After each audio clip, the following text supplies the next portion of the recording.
সন্তান, সন্ততি, সম্পদ, বাবা মা সবার সেই যদি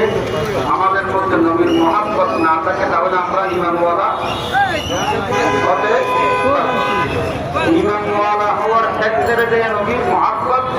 সব ইমানওয়ালা আমরা তো নামদারি ইমানওয়ালা নামদারি নবীর মহাব্বতে বলি ইমানওয়ালা এরা ছিলেন সাহাবায়ে কিরাম রিদওয়ানুল্লাহ আজমাইন তাবিঈন তবে তাবিঈন আইম্মায়ে মুজতাহিদিন এদের তারিখ যদি দেখি তাদের মহাব্বত কতটুকু নবীর প্রতি ছিলেন আমাদের মহাব্বত জবানা লজ্জান কিন্তু আমালান ক্ষেত্রে নাই বললেও চলে মধুপুরের বিশ্বাস মজুরে এটা কি কারণে করেছে পুরোকালে এই আওয়াজ দেওয়ার জরুরত এটা